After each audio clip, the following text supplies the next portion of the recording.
Código de Processo Civil, artigo 994 a 1014, título 2 dos recursos, capítulo 1, disposições gerais. Arquivo 994. São cabíveis os seguintes recursos: 1. Apelação. 2. Agravo de instrumento. 3. Agravo interno. 4. Embargos de declaração. 5. Recurso ordinário. 6. Recurso especial. 7. Recurso extraordinário. 8. Agravo em recurso especial ou extraordinário. 9. Embargos de divergência. Artigo 995. Os recursos não impedem a eficácia da decisão, salvo disposição legal ou decisão judicial em sentido diverso.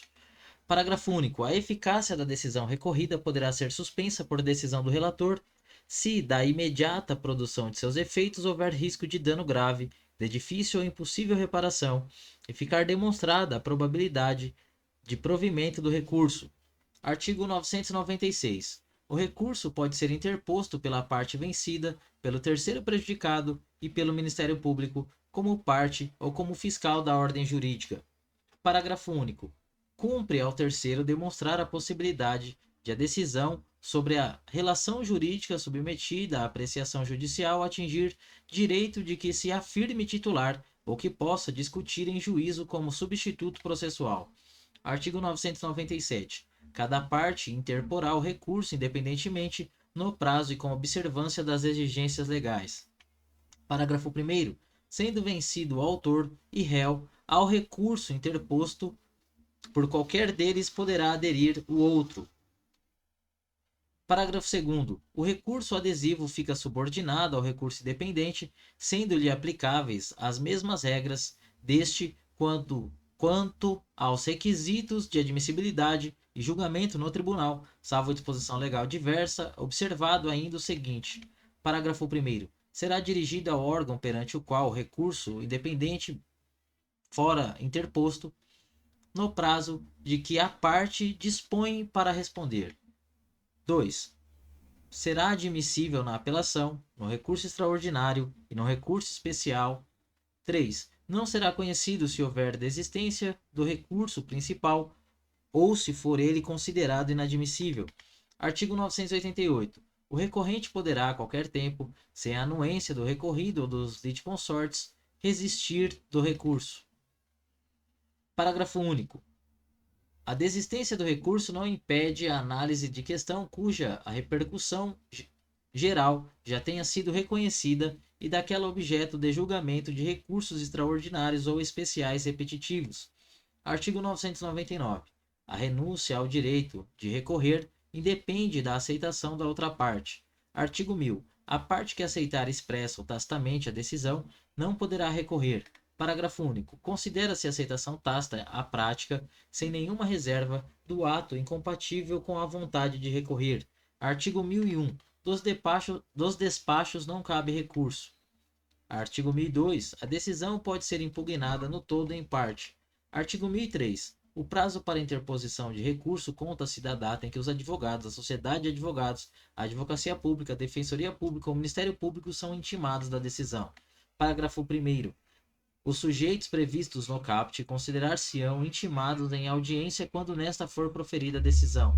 Parágrafo 2º. Aplica-se o disposto no artigo 231, inciso 1 a 6, ao prazo de interposição de recurso pelo réu contra a decisão proferida anteriormente à decisão.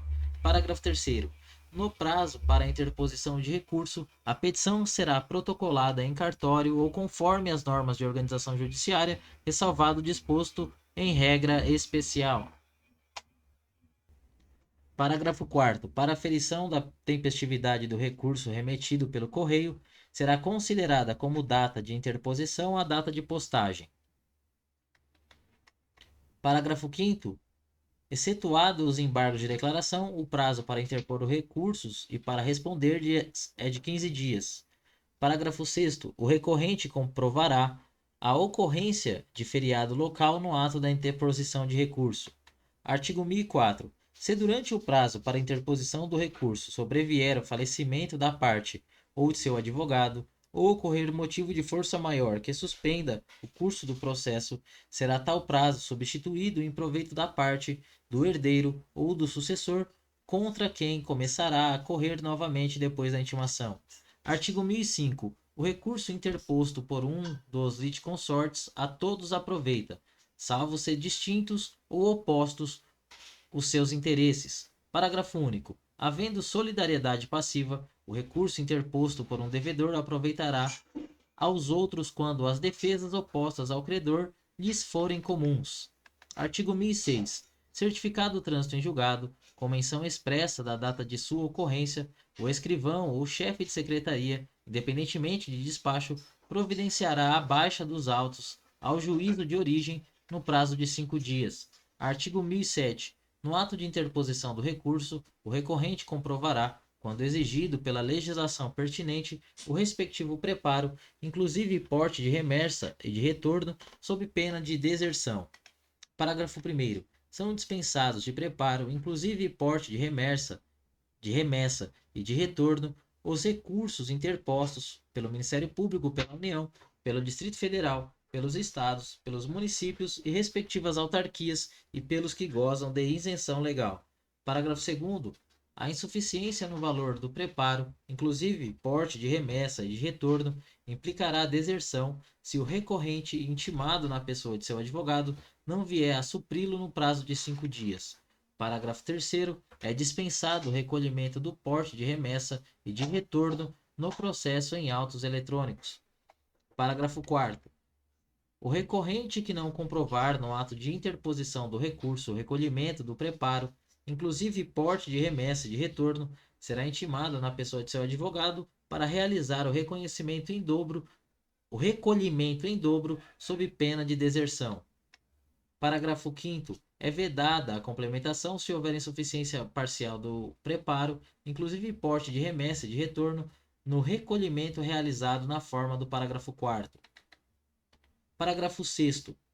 O recorrente justo impedimento, provando o recorrente justo impedimento, o relator relevará a pena de deserção por decisão irrecorrível, fixando-se-lhe prazo de 5 dias para efetuar o preparo.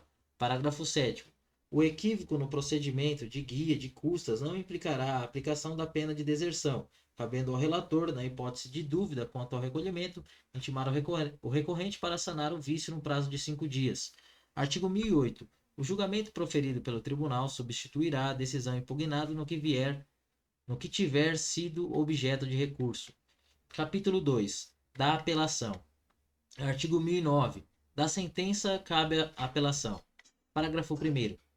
As questões resolvidas na fase de conhecimento, se a decisão a seu respeito não comportar agravo de instrumento, não são cobertas pela preclusão e devem ser suscitadas em preliminar de apelação, eventualmente interposta contra a decisão final ou nas contrarrazões. Parágrafo 2º. Se as questões referidas no parágrafo 1º foram suscitadas em contrarrazões, o recorrente será intimado para em 15 dias manifestar-se a respeito delas. Parágrafo 3º. O disposto no caput deste artigo aplica-se mesmo quando as questões mencionadas no artigo 1015 integrarem capítulo da sentença. Artigo 1010. A apelação interposta por petição dirigida ao juízo de primeiro grau conterá: 1. Os nomes e a qualificação das partes. 2. A exposição do fato e do direito. 3. As razões do pedido de forma ou de decretação de nulidade. 4. O pedido de nova decisão. Parágrafo 1º. O apelado será intimado para apresentar contrarrazões no prazo de 15 dias. Parágrafo 2º. Se o apelado impuser apelação adesiva, o juiz intimará o apelante para apresentar contrarrazões. Parágrafo 3º. Após as formalidades previstas nos parágrafos 1º e 2º, os autos serão remetidos ao tribunal pelo juiz, independentemente de juízo de admissibilidade. Artigo 1011. Recebido o recurso de apelação no tribunal e distribuído imediatamente, o relator: 1. Decidi-lo-á monocraticamente apenas nas hipóteses do artigo 932, inciso 3 a 4, a 5. 2. Se não for o caso de decisão monocrática, elaborará seu voto para julgamento do recurso pelo órgão colegiado. Artigo 1012. A apelação terá efeito suspensivo. Parágrafo 1º. Além de outras hipóteses previstas em lei, começa a produzir efeitos imediatamente após a sua publicação a sentença que: 1. Homologa a divisão ou demarcação de terras. 2. Condena a pagar alimentos. 3. Extingue sem resolução de mérito ou julga improcedente os embargos do executado. 4. Julga procedente o pedido de instituição de arbitragem. 5. Confirma, concede ou revoga tutela provisória. 6. Decreta interdição. Parágrafo 2º. Nos casos do parágrafo 1º, o apelado poderá promover o pedido de cumprimento provisório depois de publicada a sentença. Parágrafo 3º. O pedido de concessão de efeito suspensivo nas hipóteses do parágrafo 1º poderá ser formulado por requerimento dirigido ao 1. Tribunal, no período compreendido entre a interposição da apelação e sua distribuição, ficando o relator designado para o seu exame prevento para julgá-la. 2. Relator, se já distribuído a apelação. Parágrafo 4º. Nas hipóteses do parágrafo 1º, a eficácia da sentença poderá ser suspensa pelo relator se o apelante demonstrar a probabilidade de provimento de recurso ou se, sendo relevante a fundamentação, houver risco de dano grave ou de difícil reparação. Artigo 1013. A apelação devolverá ao tribunal o conhecimento de matéria impugnada. Parágrafo 1º. Serão, porém, objeto de apreciação e julgamento pelo tribunal todas as questões suscitadas e discutidas no processo, ainda que não tenham sido solucionadas, desde que relativas ao capítulo impugnado. Parágrafo 2º. Quando o pedido ou a defesa tiver mais de um fundamento e o juiz acolher apenas um deles, a apelação devolverá ao tribunal o conhecimento dos demais. Parágrafo 3º. Se o processo estiver em condições de imediato julgamento, o tribunal deve decidir desde logo o mérito quando 1. Reformar sentença fundada no artigo 485. 2. Decretar a nulidade da sentença por não ser ela congruente com os limites do pedido ou da causa de pedir. 3. Constatar a omissão no exame de um dos pedidos, hipótese em que poderá julgá-lo. 4. Decretar a nulidade de sentença por falta de fundamentação. Parágrafo 4º.